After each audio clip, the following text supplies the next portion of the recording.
अस्सलाम वालेकुम, मैं हूँ रिदा सैफी। नाजरीन, पाकिस्तान में महंगाई कहाँ जा रही है, मईशत किधर जा रही है और हुकूमत क्या कह रही है, ये तीनों चीज़ों का मवाजना आज करेंगे इस प्रोग्राम में। खुसूसी तौर पे आज इस हवाले से प्रोग्राम करेंगे कि जी क्या वाकई जो नंबर्स ब्लूमबर्ग के और दीगर इदारा शुमारियात के जो हुकूमत पाकिस्तान इस वक्त बता रही है, क्या वही मामला है और जो हालात इस वक्त मौजूद हैं इस वक्त पाकिस्तान के अंदर माशी तौर पर वो कब मुस्तहकम हो सकते हैं मजीद या नहीं, या फिर मईशत का जो इस वक्त बुरा हाल कर चुकी है ये हुकूमत, मजीद उसकी डायरेक्शन किस तरफ जाएगी, इस तमाम चीज़ों पे आज बात करेंगे। और साथ ही जी इस खास तौर पे इस पे भी बात करेंगे कि जो अब तक के 3 साल के अंदर जो माशी एतबार से डिसीजंस लिए हैं हुकूमत ने, क्या वो डिसीजंस ठीक थे, क्या वो फैसले दुरुस्त थे जिसकी वजह से इकोनॉमी इस नहज पर आ पहुंची है, या फिर जो फैसले लेने चाहिए थे वो फैसले क्यों नहीं लिए गए और उनमें क्या रुकावटें थी, और अब क्या फैसले लिए जा सकते हैं इस कलील अरसे में जो कि अब रह गया है इलेक्शन से पहले कि ये इकोनॉमी किसी तरह से बेहतर अंदाज में नजर आए। इस सब चीज़ों पर आज बात करेंगे। उससे पहले थोड़ी सी नज़र डालते हैं पाकिस्तान में जो महंगाई हुई है रवां साल उसके ऊपर। पाकिस्तान में जो महंगाई रवा साल हुई नाजरीन, वो अपने वक्त की बुलंद तरीन सतह पर पहुंच गई और 2021 की अगर हम बात करें तो अब तक महंगाई की शरह 9.2% रही है, जो कि अदारा शुमारियात बता रहा है। एक साल में घी 106 रुपए फी किलो महंगा हुआ है, आटा 13% महंगा हुआ है, चीनी 99 रुपए से 150 रुपए फी किलो हो गई है। जिंदा जो मुर्गी है, ब्रॉयलर मुर्गी, अगर उसकी बात करें तो 35% वो महंगी की गई। बिजली की कीमत में 38% इजाफा रिकॉर्ड हुआ, इदारा शुमारियात ये बताता है। शहरों में अगर बात करें तो सब्जियां 15.2% और गंदम की अगर बात करें तो 7.2% महंगी हुई है। सितंबर की महंगाई की शरह अगर देख लेते हैं जो पिछले महीने रही है, तो उसमें जो सितंबर में महंगाई की शरह थी वो 9% थी, इदारा शुमारियात ये बता रहा है। और सितंबर के मुकाबले में अगर अक्टूबर में देखा जाए तो शहरों में मुर्गी 17.9% महंगी हुई। सब्जियों की बात करें तो 15.2% और गंदम 7.2% महंगी हुई है। देहात का भी रुख करते हैं जी नाज़रीन, ये तो सिर्फ शहरों की बात है और इसमें भी बताऊं कि इसमें भी फर्क है, यानी कि अर्बन और रूरल एरियाज दोनों में डिफरेंस हमें नजर आ रहा है। देहात की अगर महंगाई की शरह देखें तो 8.7% महंगाई रही है देहात के अंदर भी। अगर ये कहा जाता है ना कि जी शहरों के अंदर महंगाई है देहात में नहीं है, तो नहीं, ऐसा नहीं है जी, ये भी आपको क्लियर कर दें। आप सितंबर के मुकाबले की अगर मैं अक्टूबर के मुकाबले की अगर शहरों में देख लेते हैं, चलें तो शहरों का मवाजना करते हैं तो चिकन 17.9% महंगी हुई है। और अक्टूबर के माहाना बुनियादों पर अगर सब्जियों का देखा जाए तो 15% और घी 42% महंगा हुआ है, इदारा शुमारियत ये बता रहा है। अक्टूबर में सालाना बुनियादों पर कुकिंग ऑयल देख लेते हैं तो वो 40% और चिकन 35% महंगा हुआ है। 7 अक्टूबर के महीने में सालाना बुनियादों पर गंदम की अगर बात करें तो वो 13 और फलों की अगर बात करें तो 16% महंगे हुए। तो नाजरीन ये वो इदारा शुमारियात के अपने नंबर्स हैं जो कि हम आपको बता रहे हैं, जिसके मुताबिक अब तक की जो इन्फ्लेशन है वो अपने हाई लेवल पर है पाकिस्तान के अंदर।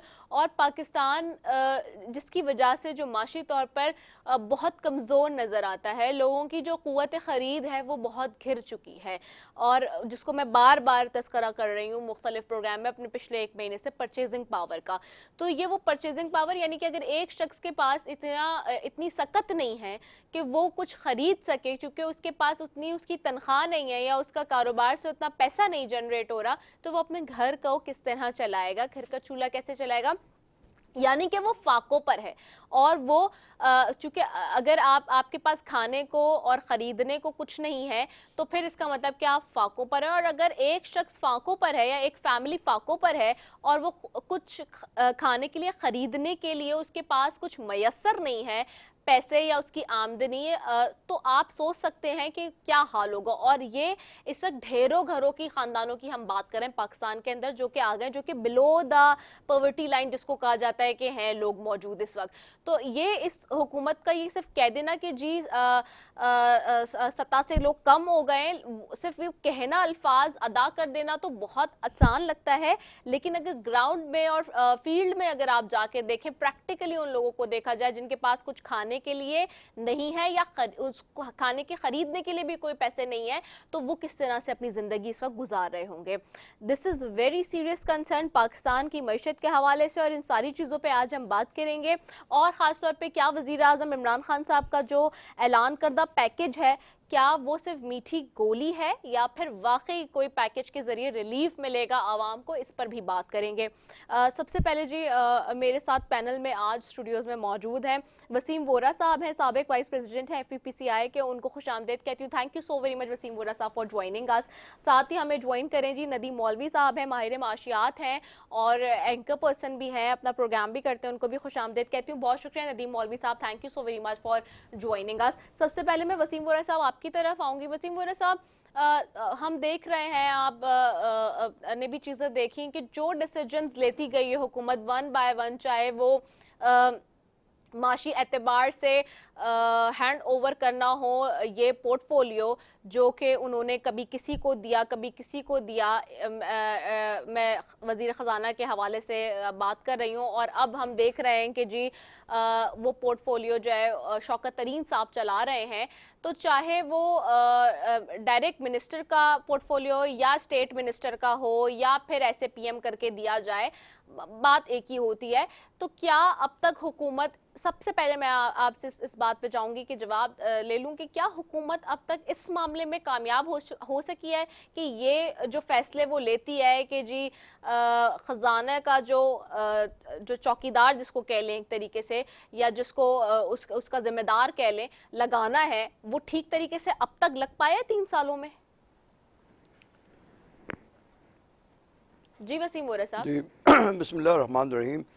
देखिए, ये कंटिन्यूटी होती है इकोनॉमिक पॉलिसीज़ की, और पाकिस्तान की इकोनॉमिक पॉलिसीज़ जो इस वक्त राइज हैं, उनका बेसिस है devaluation of Pakistan rupee, plus बाज़ ऐसी पॉलिसीज़ जो 1900 इलेक्शन के बाद, इस गवर्नमेंट के आने के बाद जो उन्होंने अमल की, उसके आफ्टर इफ़ेक्ट्स अब हम देख रहे हैं जी। देखिए, इन्फ्लेशन आज जिस तेज़ी से पाकिस्तान में है, उसका बेसिक इफ़ेक्ट जो है वो स्टैगफ्लेशन हो चुका है। स्टैगफ्लेशन का मतलब ये है, हाँ, आम अल्फाज में बता दें ताकि हमारे जी, स्टैगफ्लेशन का मतलब ये है कि एक तो प्राइसेस बहुत ऊपर चली गई हैं, दूसरा अनएम्प्लॉयमेंट का लेवल बहुत हाई हो गया हुआ है। देखिए, हमें SME सेक्टर को प्रमोट करने के लिए, ताकि वो एम्प्लॉयमेंट जनरेट कर सकें, प्लस एक्सपोर्ट्स कर सकें। पाकिस्तान का जो करंट डेफिसिट अकाउंट है, उसमें इंपोर्ट और एक्सपोर्ट का फिर बहुत बड़ा फ़र्क आ चुका है, यानी $19 बिलियन का डिफरेंस है इन जुलाई एंड अगस्त। और अगर आप ये देखें कि इसमें फूड इंपोर्ट्स ज़्यादा हुई हैं, इसका मतलब ये हुआ कि हमारे जो एग्रीकल्चरल प्रोडक्शन है वो डाउन है। नहीं, ये हम माशी तौर पे अपने फैसले नहीं दुरुस्त ले पा रहे, जिसकी वजह से हम इस पे आके खड़े हैं, या फिर हम रेलेवेंट जगह पे नहीं लगा पा रहे, इनकॉम्पिटेंसी है वसीम वोरा साहब? देखिए, हमारी पॉलिसीज़ जो हैं वो ओवरनाइट तो चेंज नहीं हो सकती, और ये बंदा जिसको भी आप लगाएंगे, आपको ओवरऑल मार्केट सिचुएशन देखनी पड़ेगी। ये कोविड से पहले पाकिस्तान की क्या सिचुएशन थी, और उसके बाद हम कोविड का जब जिक्र करते हैं बार बार, तो उसमें जो साहबान भी मिनिस्टर्स इसको टेक ओवर करते हैं, वो फिर कोविड की कवरेज में आ जाते हैं। हमारा ये ख्याल है कि बिज़नेस कम्युनिटी का ये ख्याल है कि इस वक्त पाकिस्तान की जो माशी सूरत हाल है वो यूएस डॉलर की वजह से जो इन्फ्लेशन हो चुका है, यानी 115 से लेके 175, जी जी 171 तक इस वक्त हम मौजूदा सिचुएशन जी। है। 175 आपने इसलिए कहा, ट्रेडिंग तो हुआ है ना लास्ट वीक, 175 तक भी जी, गया जी। तो अब ये एक ऐसी डेंजरस सिचुएशन है कि अब हम एक वीट एक्सपोर्टिंग कंट्री थे, अब हम वीट इंपोर्ट कर रहे हैं। हम शुगर एक्सपोर्टिंग कंट्री थे, अब शुगर इंपोर्ट कर रहे हैं। राइट। इसी तरह हमारे पास जो सरप्लस एग्रीकल्चरल प्रोडक्ट्स थे वो अब हम इंपोर्ट कर रहे हैं। इसका मतलब ये है कि हम फॉरेन कंट्रीज़ का इन्फ्लेशन भी इंपोर्ट कर रहे हैं। ओके। जो जो प्राइसेस दुनिया में बढ़ चुकी हैं वो इन्फ्लेशन हमारे यहाँ भी अब लागू हो गया है। जिस तरह आपने अभी एडिबल ऑयल की आपने बात जी। की, एडिबल ऑयल देखें यहाँ पर आज से 3 साल पहले $500 था, आज दुनिया में $1300 उसकी प्राइस हो चुकी है।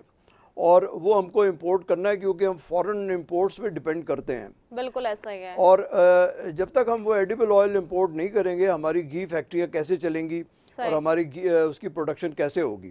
सही। लेकिन अब गवर्नमेंट का जो यहाँ पर इनपुट है वो ये है कि एम्प्लॉयमेंट को किस तरह बढ़ाया जाए ताकि मुल्क में प्रोडक्शन कैसे बढ़े।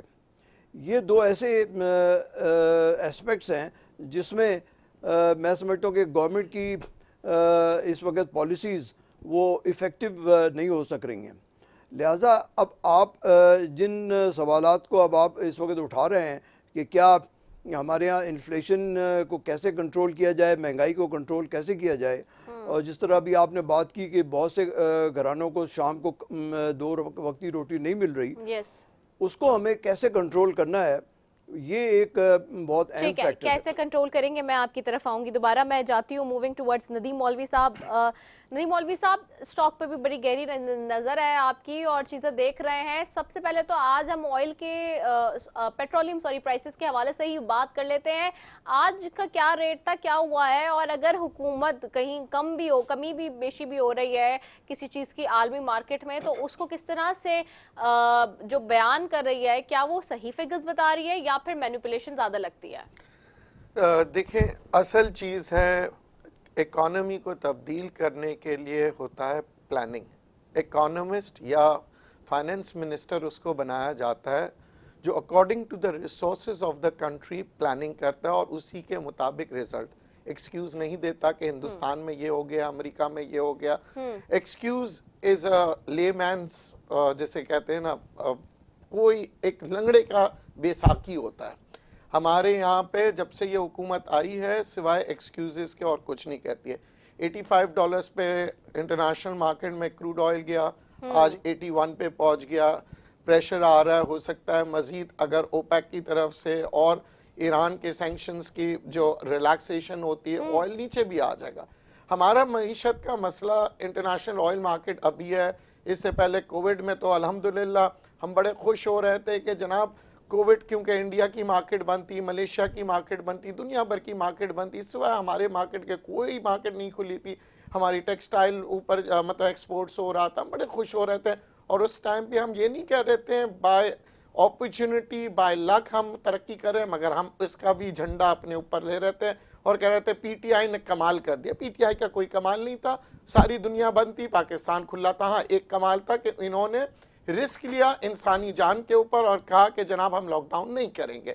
और रिस्क अल्लाह ताला ने इनका जो रिस्क था उसको मैं समझता हूँ किसी प्रॉब्लम्स में नहीं लाया और पाकिस्तान के लिए अच्छा हुआ। अब हम आते हैं, बात करते हैं मईशत की और हम बात करते हैं महंगाई की। कॉस्ट ऑफ लिविंग यानी जिंदा रहने की जो कीमत है वो बहुत महंगी हो गई है हर घर के अंदर। आपको याद होगा एक ज़माने में बड़े बड़े सिलानी ईदी खाना जब देते थे तो वो जो अनएम्प्लॉयड लोग होते हैं, बेरोजगार लोग होते थे, वो जाके वहां पे खाना खाते थे। आज जरा आप कैमरा लेके जाएं, जो रोजगार पे लोग बैठे हैं यानी कि गार्ड वगैरह या राइडर हो गए, वहां पे जाके वो खाना खा रहे हैं। इसका मतलब हमारा अनएम्प्लॉयमेंट से ज्यादा मसला जो है अंडर एम्प्लॉयमेंट है, यानी कि जहां हमें तनख्वाह 1 लाख मिलनी थी वहां पे हमें तनख्वाह मिल रही है 30,000 40,000। जिंदगी का कॉस्ट ऑफ लिविंग हमारा बढ़ गया है। महंगाई अगर हम कहें तो बिजली की कीमतें 30 से 35% बढ़ गई है। अब इंटरनेशनल मार्केट को आप ब्लेम दे या कुछ भी दे, मसला ये कि हमारे यहाँ नदीम भाई, क्या सॉरी कर टू रहे हैं। कट यू इन बिटवीन, मैं आपको थोड़ा सा यहाँ पे इंटरप्ट करूंगी, लेकिन मुझे सवाल ये कि हम तो पता ये बढ़ गया है कि हम I just wanted to know, हम कि नाजरीन को ये आज जरा हम बताएं कि कौन से मुआशी ऐसे गलत फैसले हैं जिनकी वजह से हम इस नहज पे पहुंचे हुए हैं, और हम इसे कैसे बेहतर कर सकते हैं, क्योंकि हुकूमत को तो नहीं समझ में आ रहा ना कि कैसे टैकल किया जाए इकोनॉमी को। देखिए हमारे यहाँ चाहे रजाक दाऊद साहब हो, हफीज शेख साहब हो, शौकत तरीन साहब हो, हमाद अजहर साहब, ये सारे स्टॉक मार्केट के बड़े प्लेयर्स रह चुके हैं। अगर आप बात करते हैं रजाक दाऊद की, ये डेस्कॉन चलाने वाली कंपनियां जो स्टॉक मार्केट में रहे, शौकत तरीन साहब माशाल्लाह से पाक सऊदी इन्वेस्टमेंट्स के काम करा करते थे, मैनेजर थे, और फिर माशाल्लाह से उसी पाक सऊदी को सिल्क बैंक बनाया, मालिकान बन गए। तो ये प्राइवेट सेक्टर के अंदर तो आप देखेंगे ये ज्यादातर आपने देखा होगा अमीर अमीरतर बनता गया है इस माशरे में, और गरीब गरीबतर हो गया। उसकी वजह यह कि जो पॉलिसीज बनाई जाती है वो चंद जिसे कहते हैं माशी हब जो है अब जो पाकिस्तान का बन गया है वो अमीरों के हाथ में हो गया। उसकी वजह यह कि गवर्नमेंट के इदारों को आप बिल्कुल बंद कर दें तो मोनोपोली क्या होगी जनाब। सारे इंडस्ट्रियलिस्ट, आज 20 आदमी मिलते हैं तो सीमेंट का रेट खुलता है, 20 से 25 आदमी नहीं है, कुल टोटल 20 या 25 चले, सीमेंट के कार्टेल है, गाड़ियों की इंडस्ट्री की कार्टेल है। आप मुझे बताएं कौन सी ऐसी इंडस्ट्री है जिसके अगेंस्ट में हुकूमत ने कोई इदारे बनाए हो। जो इदारे बने हुए थे उनको भी ये कह के खत्म किया जाता है कि जनाब पिछली हुकूमत ने कारकर्दगी नहीं की। कारकर्दगी नहीं की, आप तो कारकर्दगी करने आए थे, आप चलाइए। अगर आपसे स्टील मिल नहीं चलता तो आप मुल्क कैसे चला सकते हैं? अगर आपसे पीआईए नहीं चलता तो आप मुल्क कैसे? मेरा एक सवाल होता है, अगर आज पीआईए बंद कर दें, प्राइवेट एयरलाइन जो है 100 गुना ज्यादा महंगे टिकट्स बेचेंगे, मजबूरी में हमें खरीदना पड़ेगा। आज आप सीमेंट फैक्ट्रीज के ऊपर आप अभी आबाद वाले कह रहे हैं कि जनाब सीमेंट इतना महंगा हो गया, हम कंस्ट्रक्शन की कॉस्ट जो हमारी बढ़ते जा रही है। हर चीज जो है ना हमारे यहाँ बिल्कुल स्टॉक मार्केट की तरह चल रहा है। प्लानिंग होती है, हम कहते हैं पेट्रोल का रोना रो रहे होते हैं। जनाब ये मुझे बताइए 3 सालों में हर साल तकरीबन 4 लाख से ऊपर आपने गाड़ियां प्रोड्यूस कर दी। ये नहीं सोचा कि जो गाड़ियां आप बेचेंगे उसमें कितना पेट्रोल खर्च होगा, पोल्यूशन होगा, सड़कों पे रश होगा। मगर नहीं, आपने बड़ी खुशी से झंडे गाड़ लिए कि जी इंडस मोटर ने तरक्की कर ली, सुजुकी ने। जनाब ये उन लोगों ने तो जरूर किया है मगर पाकिस्तानी अवाम ने नहीं किए। क्यों? क्योंकि अगर 4 लाख गाड़ियों की जगह आप 40 बसें ले आते हैं, मगर आपने फिर वही इल्जाम का गेम, 40 बसें लेने के लिए आपको कोई मजबूरी नहीं थी। वैलिड पॉइंट है। मैं वसीम वोरा साहब की तरफ जाती हूँ। वसीम वोरा साहब, ये वो पॉइंट्स हैं जो कि हमें नजर आ रहे हैं कि जहाँ जहाँ जो हमारी फॉल्ट लाइंस यानी कि रही इकोनॉमी के हवाले से, अब सवाल ये है कि ये कैसी चीज़ों को आगे मैनेज किया जाएगा। अब शौकत तरीन साहब को दे दिया गया है इस डोमेन को, और जैसे कि वज़ीर आज़म साहब खुद कल कह रहे हैं, शौकत तरीन साहब बार बार कह रहे हैं कि जी मजीद पेट्रोलियम प्राइसेस बढ़ाने जा रहे हैं, मजीद बिजली के नर्क बढ़ाने जा रहे हैं। तो इट्स क्लियरली इंडिकेट कि किस तरह से IMF की पूरी प्लानिंग और प्रोजेक्ट को यहाँ इम्प्लीमेंट कराने की तैयारी हो रही है, और उनके शराइत पर हम वाज़े तौर पर हम एक तरीके से अगर कहें तो बेबस हैं। हमारे पास कुछ नहीं है करने के लिए, और हम आवाम पे वो बोझ लादे जा रहे हैं जो आवाम उठाने से कासिर है। इस तरह तो हम बहुत सारे लाखों लोगों की जिंदगियों से खेल रहे हैं। कैसे मेक श्योर करेंगे कि लोग सरवाइव करेंगे? ये जो आपने कहा लाखों लोगों की देखिए एम्प्लॉयमेंट हमारे यहाँ SME सेक्टर देता है, और वो लाखों बल्कि करोड़ों SMEs हैं जो पाकिस्तान में सेल्फ एम्प्लॉयड लोग होते हैं। उनके पास जो बिजनेस अपॉर्चुनिटीज़ थी वो श्रिंक हो चुकी हैं। उसकी वजह डिवैल्यूएशन है। सेम जो चीज़ हमें 105 या 10 या 15 $115 पे मिलती थी, अब वो हमें $170 पे मिल रही है। तो इसका मतलब ये है कि हमारा कैपिटल, हमें ज़्यादा कैपिटल चाहिए बिज़नेस करने के लिए। तो SME सेक्टर जो मुल्क का सबसे बड़ा एम्प्लॉयमेंट प्रोवाइडर है, उसके पास अब कैपिटल नहीं है। लिहाजा इसको अब अगर आपने टैकल करना है तो SME सेक्टर को आप एक्सेस टू कैपिटल और एक्सेस टू मार्केट्स, ये आप जब तक प्रोवाइड नहीं करेंगे, पाकिस्तान की एक्सपोर्ट्स डाइवर्सिफाई नहीं होंगी। देखिए अभी ये कहा जा रहा है कि हमारी एक्सपोर्ट्स बढ़ रही हैं, ये मैं मानता हूँ कि हमारी एक्सपोर्ट्स बढ़ रही हैं, लेकिन प्रोपोर्शनेट टू डिवैल्यूएशन उसका क्या इफ़ेक्ट आया है। हमें एक्सपोर्ट तो बढ़ाना है, लेकिन वो चंद ग्रुप्स के हाथ में एक्सपोर्ट्स हैं। ये एक्सपोर्ट्स बढ़नी चाहिए, हमारे एक्सपोर्टर्स, नंबर ऑफ़ एक्सपोर्टर्स बढ़ने चाहिए ताकि वो मुल्क में डाइवर्सिफाई कर सकें। देखिए अभी हमारी जो एक्सपोर्ट है मेनली चंद ममालिक में है, जिसको आप अमेरिका हमारी सबसे बड़ी मार्केट है, जो 5 से 7 बिलियन डॉलर का टेक्सटाइल्स हमसे ख़रीदती है। लेकिन दुनिया की इस वक्त जो मार्केटें हैं वो हैं आसियान, जिसमें एग्जैक्टली मैं जी उस पे ही आ रही थी कि अब तो वो, और दूसरा ये कि अब तो हमें कन्वर्ट होना है। और फिर आप जी ये देखिए ना, आप चाइना की सबसे बड़ी मिसाल ले लें, चाइना आपको हर चीज बहुत कम रेट में दे रहा है, तो आप कैसे कंपटीशन नहीं, करेंगे? चाइना हमें, देखिए अब आपने जब चाइना का जिक्र किया तो मेरा ये कंटेंशन है कि हमारी इस वक्त जो फॉरेन एक्सचेंज की जो सिचुएशन है वो ड्यू टू एफटीए है। हमने फ्री ट्रेड एग्रीमेंट्स जो किए हुए हैं वो बैकफायर कर गए हैं, सही, जिसमें यस एग्जैक्टली। और जिन कंट्रीज़ के साथ हमने ये फ्री ट्रेड एग्रीमेंट्स किए हुए हैं हम उनको फ्रेंडली कंट्रीज़ कहते हैं। तो वो फ्रेंडली कंट्रीज़ हमें मार्केट एक्सेस भी तो दें। मार्केट हमने वो हमने हमें नहीं आफ्टर मिल ऑल रहा उस तरह स्पेस, हमने आफ्टर ऑल एग्जैक्टली। अपना माल भी तो उनको जाके बेचना है। यही, this is the point, yes.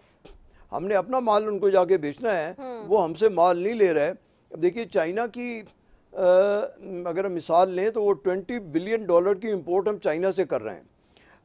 अगर आप सऊदी अरेबिया की मिसाल लें तो हम अपना मेजर ऑयल इंपोर्ट वहाँ से कर रहे हैं और सऊदी अरेबिया हमसे कुछ भी नहीं लेता, और क्योंकि हमको इन ममालिक में मार्केट एक्सेस नहीं है। अगर आप टर्की की मिसाल लें, टर्की हमारा बहुत अच्छा दोस्त है लेकिन मार्केट एक्सेस प्रोवाइड नहीं करता। सही। और इसी तरह यूएई है जहाँ पर हमारे ये ठीक है हमारे लोग बहुत एम्प्लॉयड हैं और ये एक बहुत बड़ा इंसेंटिव है कि वो सऊदी अरेबिया में 26 लाख लोग हैं, लेकिन पाकिस्तान में 22 करोड़ लोग रहते हैं। सही। और उनकी जो इंडस्ट्री है वो भी वो चलनी चाहिए। राइट। और सिर्फ ये हम इसका कंटेंशन ले लें कि जनाब हमें वहाँ से इतनी रेमिटेंसेस आती हैं, तो देखिए वो जो रेमिटेंसेस आती हैं वही तो इन्फ्लेशन का कॉज है। अगर क्योंकि वो अपने यहाँ पर जब वो पैसे भेजते हैं अपनी फैमिलीज़ को, वो फैमिलीज़ यहाँ पर पैसे स्पेंड करते हैं और उन पैसों से हम यहाँ पर कोई एम्प्लॉयमेंट क्रिएट नहीं कर सक रहे, बल्कि उनकी परचेजिंग पावर को मेंटेन कर सक रहे हैं। This is a very pertinent point जिसकी तरफ आप इशारा कर रहे हैं कि वो जो रेमिटेंसेस आ रही हैं that is the cause of inflation. वो कैसे है ये मैं अभी आपसे पूछती हूँ जी। मैं एक ब्रेक की तरफ जी जाना है नाजरीन, एक शॉर्ट कमर्शियल ब्रेक की तरफ जाएंगे। कमर्शियल ब्रेक है, उसके बाद वापस आ रहे हैं। आपने कहीं जाना, आज बहुत खास मौजू पे बात हो रही है आपके हवाले से ही। Stay tune.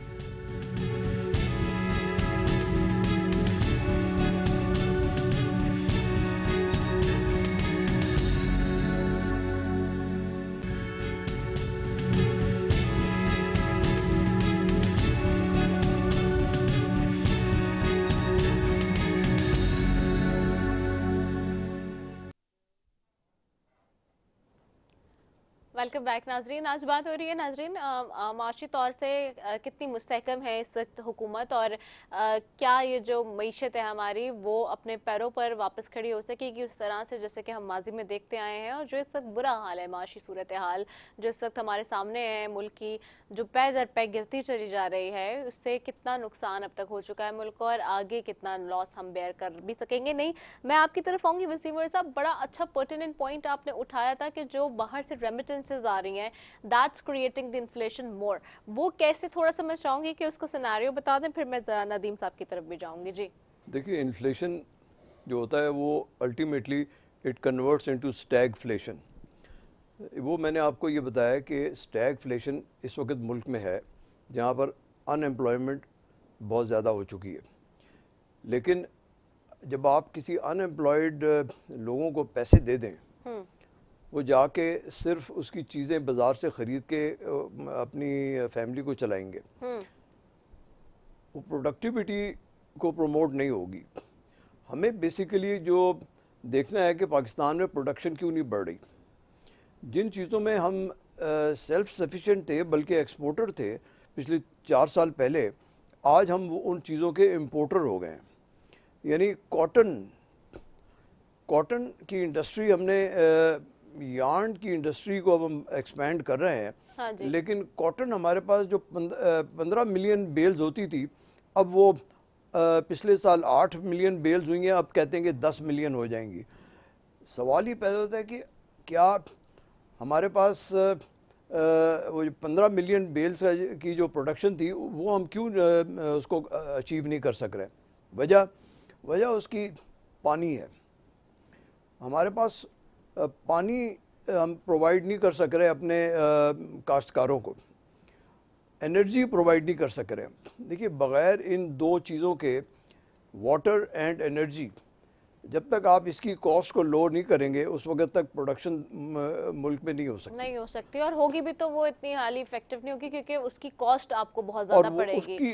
उसकी वजह इन्फ्लेशन होगी। ठीक है, मैं जरा जाती हूँ नदीम मौलवी साहब की तरफ भी।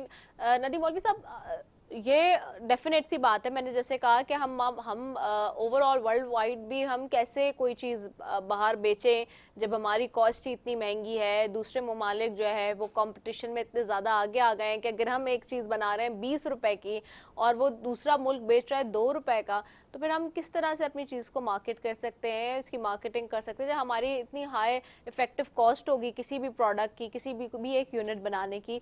एक तरफ तो ये मसले मसाइल हैं जो कि हमारे इंडस्ट्रीज को सामना है, क्योंकि अब जो कमर्शियल हमारे पास जो पर यूनिट बिजली का हम दे रहे हैं वो सबसे महंगा तरीन दे रहे हैं। जैसे वसीम गोरा साहब ने कहा, पानी हम दे नहीं रहे हैं, एनर्जी हम नहीं दे रहे हैं, लोग काम कैसे करेंगे? जो स्मॉल एसएमईज हैं वो तक काम नहीं कर पा रहे। तो ये सारे इश्यूज हैं। क्या वज़ीर आज़म साहब को ये चीज़ें नज़र नहीं आ रही? वज़ीर आज़म साहब जब बात करते थे कि जी ये सारे इश्यूज मैं एड्रेस करूंगा, इन इश्यूज के ऊपर वो बात करते आए। पीटीआई की गवर्नमेंट जब ऑपोजिशन में पीटीआई की सारी जमात थी तो वो ये बात करती आई कि जी हम इन सारे इश्यूज को एड्रेस करेंगे, लेकिन इसके बावजूद हम देख रहे हैं कि उस तरह से फैसले नहीं लिए जा रहे जिस तरह से लेने चाहिए थे। And now this is a time to go. अब वो वक्त नहीं है, 3 साल हो गए ऑलरेडी, अब ये जाने का वक्त है। इस वक्त तो फिर भी कुछ बेहतरी नजर आनी चाहिए थी, वर्स्ट सिचुएशन होती जा रही है।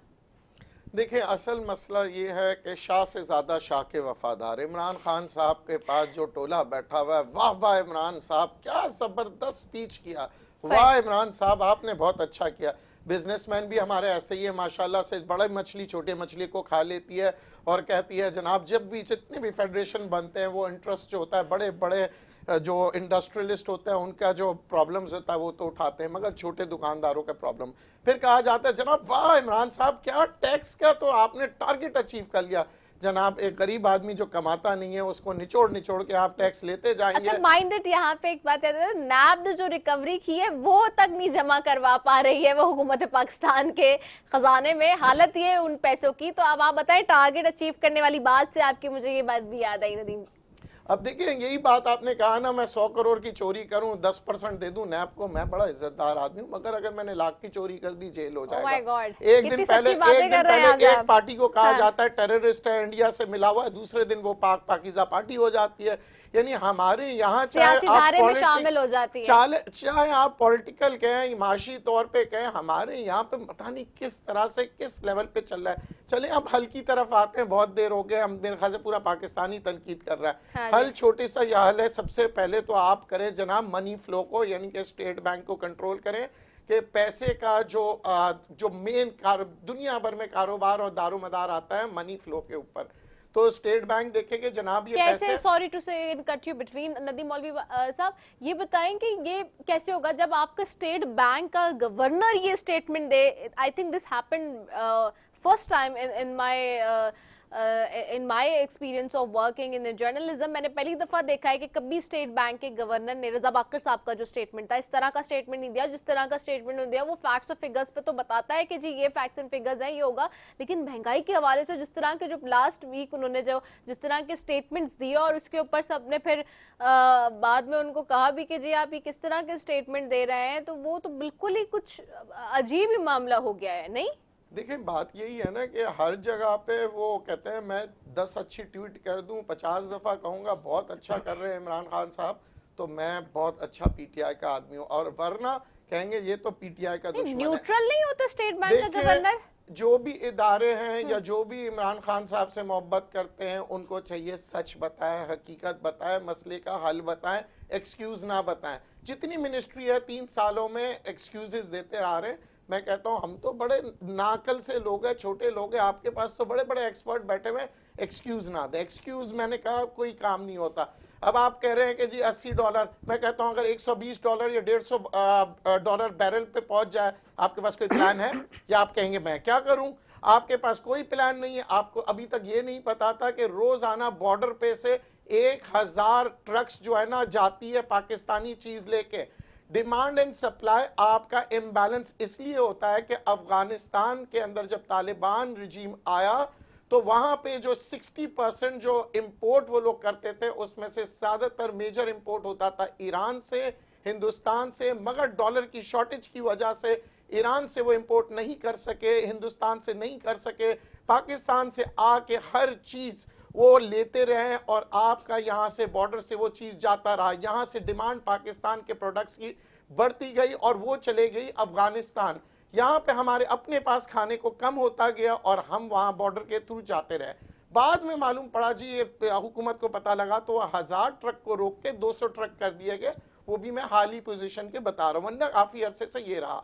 दूसरी जानिब हम पढ़ते हैं कि जनाब आप प्लान आउट क्या करें, ये बड़ी अच्छी अपॉर्चुनिटी है। $7 बिलियन का ट्रेड होता है अफगानिस्तान में, मगर इसके लिए हमें मैकेनिज्म बनाना पड़ेगा। हम भी ये सोच रहे होते हैं अमेरिका के एक्सपोर्ट्स के लिए, हम अपने इस वक्त जो रिजीम है, जो हमारे नेबरहुड है, इससे पहले हम सिर्फ और सिर्फ सीमेंट एक्सपोर्ट करते थे अफगानिस्तान। अब हमें अफगानिस्तान के साथ मिल के ट्रेड पॉलिसीज बनानी पड़ेगी। तो हमारा क्या, अच्छा इससे पहले कि हम एक्सपोर्ट की तरफ जाए, सबसे पहले तो हमें ये देखना है कि हमारे अपने लोगों के पास खाने को है। मालूम पड़ा हम सिर्फ एक्सपोर्ट करते गए और यहाँ भूख के मारे लोग मर जाएं, और चंद एक्सपोर्टर्स या चंद कारोबारी लोग, और किताबों पे हम कहें कि जनाब हमारा ट्रेड डेफिसिट जो है कम हो गया है, मगर अवाम मर रही है। अमेरिका में ट्रेड डेफिसिट सबसे ज्यादा है, मगर अवाम खुश है। क्योंकि हमें इस वक्त इकोनॉमिस्टों को मैं हाथ जोड़ के कह रहा हूं, आप इंसानों के ऊपर वर्क करें, मशीनरी के ऊपर। और जीडीपी की अगर आप बात कर रहे हैं, 70 सालों में आप 11% जीडीपी से ज्यादा आपने कभी ग्रोथ दिखाई नहीं है। और जिसके लिए आपने एग्रीकल्चर सेक्टर को बिल्कुल, जिसे कहते हैं ना, अब उसे इग्नोर कर दिया। आप इंडस्ट्री की तरफ ज्यादा उसी के ऊपर बात कर रहे हैं कि जी हम सबसे ज्यादा हमारे जमाने में आके एग्रीकल्चर जो सेक्टर है उसको ज्यादा इस वक्त तकवीयत में लिया है। मैं इसी पे बात करती हूँ। एक माजरत के साथ वो बताए थे कि जनाब किसानों के लिए हमने इंटरनेट पर पोर्टल बना हुआ है। किसान तो अंगूठा छाप है, वो इंटरनेट पे आपको शिकायत क्या करेगा प्राइम मिनिस्टर साहब? This is a very pertinent point. और दूसरा ये कि किसान वो जिसको किसी भी तौर से उसका जमींदार नहीं आवाज उठाने देता, उसको वो पैसे नहीं प्रॉपर देता, तो वो कहां से जाके शिकायत करेगा? किसी को भेजे ना वोट देने, तो वो किसान के पास चला गया, मगर उसकी शिकायत के लिए इंटरनेट छोड़ दिया। ये this is exactly the point. मैं वसीम और जब आपकी तरफ आऊंगी वापस, ये वाकई ये जेन्युइन इश्यूज है। जैसे कि हमने फार्मर्स के हवाले से भी सुना, किसानों के लिए भी कि जी बड़ा रिलीफ पैकेज दिया गया है, ये हो रहा है, वो हो रहा है, कार्ड किसान कार्ड बन रहा है, ये हो रहा है। लेकिन बात वो ये कि जहां वो पढ़े लिखे नहीं है, जिनको उनको बहुत सारी चीजों के अभी तक अवेयरनेस नहीं है, वहां आप उनसे कह रहे हैं जिनके पास अवेलेबिलिटी नहीं है चीजों की, इंटरनेट की, और वहां आप कहते हैं कि जी पोर्टल बना हुआ है, ये हो रहा है, वो हो रहा है, हम बहुत कुछ कर रहे हैं। बट कैसे करेंगे आप जब चीजें ही नहीं है? एक तरफ तो ये मामला, और दूसरा जहां एक्सपोर्ट की भी हवाले से बात की अभी जैसे कि नदीम भाई ने, तो हमारा जो बैलेंस है बेसिकली, वो क्या वाकई इतना ज्यादा बिगड़ चुका है अभी कि वो नहीं संभाला जा रहा है इनसे? देखिए इंपोर्ट और एक्सपोर्ट का जो बैलेंस है, इंपोर्ट एक्सपोर्ट का जी, वो उसमें पिछले, जैसे मैंने पहले भी जिक्र किया कि 2 महीनों में हमने इंपोर्ट की है $19 बिलियन की ज़्यादा इंपोर्ट की है, और वो उसमें फूड के आइटम्स ज़्यादा हैं। सही। अब सवाल ये पैदा होता है कि हमें बेसिकली फोकस करना चाहिए इंडस्ट्रियल गुड्स के ऊपर ताकि हमारी इंडस्ट्री चले और एम्प्लॉयमेंट बढ़े। जब इंडस्ट्री चलती है तो एम्प्लॉयमेंट बढ़ती है, और एम्प्लॉयमेंट बढ़ने के बाद लोगों के हाथ में पैसा आता है, और वो पैसा इन्फ्लेशन क्रिएट नहीं करता बल्कि प्रोडक्शन क्रिएट करता है वो पैसा। है। लिहाजा हमें एक ऐसा सिस्टम चाहिए हमें जिसमें लोग प्रोडक्टिविटी की तरफ आएँ, और प्रोडक्टिविटी एक ऐसी चीज़ है जो दुनिया में ऐसे ममालिक हैं, जैसे हम अगर वियतनाम का जिक्र करें, वियतनाम ने बिल्कुल एक टूटा फूटा मुल्क, तबाह हाल मुल्क, आज उसकी एक्सपोर्ट दुनिया में $100 बिलियन से ज़्यादा है। उनके पास कोई रिसोर्सेज नहीं है। अच्छा, एक चीज ये तो हम जहाँ इंपोर्ट एक्सपोर्ट्स की बात कर ही रहे हैं, वसीम वोरा साहब आपसे भी जानना चाहूंगी, ये स्टेट बैंक के गवर्नर का हमने सही इंतखाब किया है क्या, कि जिस तरह के स्टेटमेंट सुन के हम देख रहे हैं इन दिनों आ रहे हैं? देखिए, गवर्नर साहब तो एक एक्सपर्ट इकोनॉमिस्ट हैं जो कि पहले एक फॉरेन कंट्री में थे, इजिप्ट में थे। असल में हम लाते ही सबको बाहर से है ना, हमारे अच्छा, पास अपने पास तो के पास कोई हमारे पास मॉडल नहीं है कि आवाम को दे, मीडिया को दे कि जनाब ये मॉडल है, इस मॉडल के तहत 5 साल में जो है ना ये होगा इंशाल्लाह माशाल्लाह। मैं तो एक्सपर्ट हूँ, वर्ल्ड बैंक इधर। अरे भाई, हम एक नौकर भी रखते हैं तो किसी कंपनी में, तो हम कहते हैं भाई अगर आप बता रहे हो इस चैनल को ऊपर लेके जाएंगे तो किस तरह ले जाएंगे। अगर मैं आके चैनल को कहूँ कि जनाब मैं आपके चैनल को बरतानिया के चैनल से बड़ा कर दूंगा, तो मालिक कहेगा बात सुने, बातें तो आप कर रहे हैं, आप बड़े माहिर हैं, तो मुझे ये बताएं, कागज पे लिख के दे मेरा ये चैनल जो है बीबीसी से ऊपर कैसे होगा। तो कोई रिटन है तो हमें भी बता दें, तो मैं भी इनको इकोनॉमिस्ट मान लूं। जी वसीम वोरा साहब, देखिए, जो गवर्नर साहब की अभी आप बात कर रहे हैं, हाँ। तो उनके हाथ में इस वक्त कंट्रोल है पाकिस्तान की इकोनॉमी का, और वो अब मैं क्या ये खुल के बात कर लूँ कि IMF के, कर लें आप, सही है, आप क्यों देखिए जो है IMF हिचकिचा रहे हैं? नहीं, IMF की डायरेक्शन, हाँ। IMF की डायरेक्शन को हम कब तक फॉलो करेंगे? मैं ये समझता हूँ कि हमें 2 रेवोल्यूशनरी काम करने चाहिए जी, वो क्या? उसमें एक तो ये है कि हमें अपने जितने भी फ्री ट्रेड एग्रीमेंट्स हैं जिन ममालिक के साथ हैं उनको स्क्रैप कर देना चाहिए। ओके, ठीक है। और दूसरा ये कि IMF को हमें मुंह चढ़ा देना चाहिए। और IMF, but this is again, ये फिर बहुत टफ डिसीजन होगा, ये कैसे कर सकते हैं हम? वो हमारे ऊपर सैंक्शंस लगा देंगे, चीजें कर देंगे, क्या करेंगे हम? देखिए, सैंक्शंस, दुनिया में ईरान एक ऐसा मुल्क है जो पिछले 50 साल से उसके ऊपर सैंक्शंस लगी हुई हैं। वो हमें लोन नहीं देंगे, हम दिवालिया हो जाएंगे कहते हैं जी। अच्छा, ईरान, जब मुझे ईरान जाने का इत्तेफाक हुआ आज से 8-10 साल पहले जी, और वहाँ मैंने देखा कि वो लोग अपनी हर चीज़ इस्तेमाल करते हैं लोकल। सही। और वो जब हम उनके यहाँ गए तो उन्होंने चाय ऑफ़र नहीं की, बल्कि उन्होंने लस्सी ऑफ़र की हमें, जो कि उनके यहाँ अपनी बनती है। सही। हम दुनिया के 3rd बिगेस्ट इम्पोर्टर हैं टी के। 8 कप चाय हमारे यहाँ एवरेज हम हर शख्स पीता है। हाँ जी। और इसका मतलब ये कि $8 पर कैपिटा तो हमारी टी कंजम्पशन है कराची में। सही।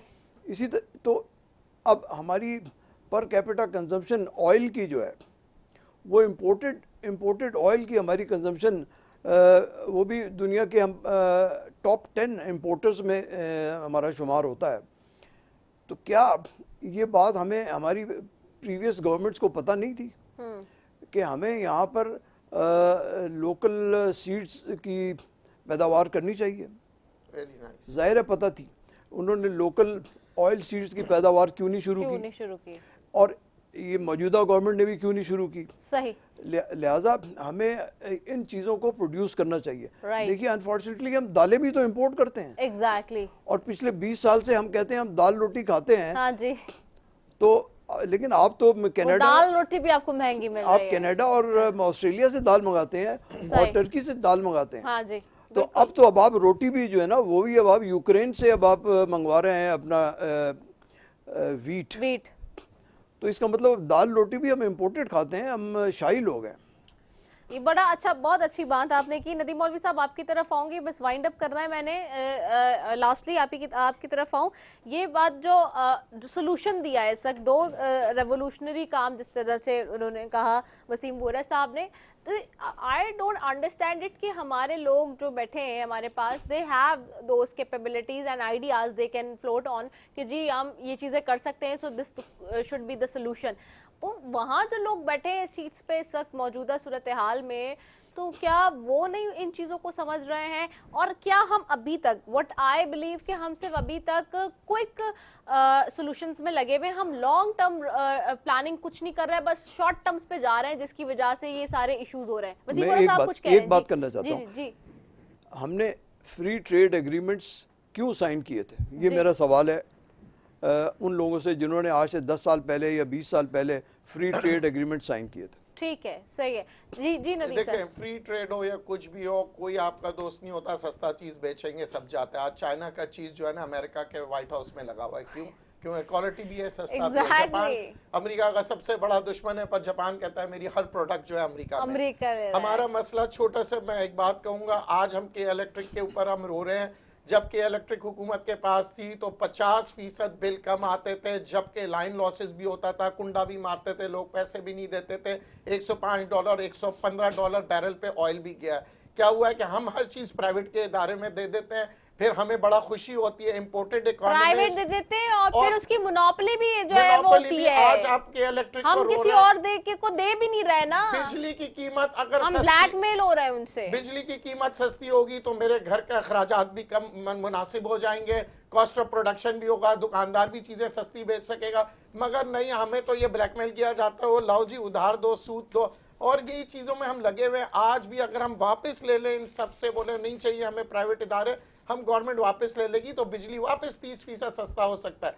मगर जब तक ये हम ब्लैकमेल होते रहेंगे, हुकूमतें ब्लैकमेल इसलिए होती है क्योंकि उनको हुकूमत में लाने के लिए फौज नहीं बल्कि मैं कहता हूँ कारोबारी हजरात पैसे लगाते हैं ताकि वो हुकूमत में आए, क्योंकि इलेक्शन के लिए पैसा चाहिए होता है। और ये इंडस्ट्रियलिस्ट लोग पैसे लगाते हैं हम सियासतदानों पे और फिर मनमानी चीजें करते हैं। और हुकूमतें जिस तरह बसें आज आपको नजर नहीं आती, कल को कोई इदारा नजर नहीं आएगा, सब बेच देंगे हम और सिर्फ प्राइवेट के हाथ बैठे रहेंगे। बल्कि स्टेट बैंक के गवर्नर को भी हम कह रहे हैं खुली हाथ छूट दे दो, जो मर्जी आए करे। अगर ये हुआ तो फिर मुल्क को संभालने वाला कोई नहीं होगा। ठीक है, बहुत शुक्रिया वसीम बोरा साहब आपका, नदीम मौलवी साहब आपका, आप दोनों मौजूद मेहमानों का बेहद शुक्रिया। नाजरीन, हफ्ते के रोज़ का आखिरी प्रोग्राम होता है आज, और आज का प्रोग्राम डेडिकेटेडली आप ही के हवाले से किया क्योंकि यकीनी तौर पर हम उन लोगों का दुख समझ सकते हैं।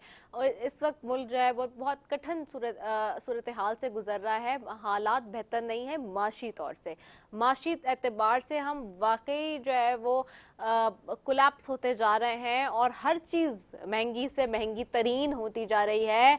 और जब लोग नहीं खरीदेंगे, लोगों के पास खाने को नहीं होगा, मैं फिर कह रही हूँ पहनने को नहीं होगा, सोने को नहीं होगा, लोग किस तरह से चीज़ों को मैनेज करेंगे, लोग क्या फाकों पे ज़िंदगी गुजारेंगे, अपने बच्चों को क्या खिलाएंगे, किधर जाएंगे, किससे मांगेंगे, ये सारे सवालात हैं जो कि इस वक्त 22 करोड़ आवाम पूछ रही है वज़ीर-ए-आज़म इमरान खान साहब आपसे, क्योंकि आप वादे कर आए थे तब्दीली के, आप दावे करके आए थे तब्दीली के, आपने सुनहरे ख्वाब सबको सजा के आंखों में दिखाए थे और बहुत लंबी चौड़ी बातें की थी जिनको आपने 3 सालों में पूरा नहीं किया। इसी के साथ जी अपनी मेजबान रिदा सैफी को दीजिए इजाजत। पाकिस्तान जिंदाबाद।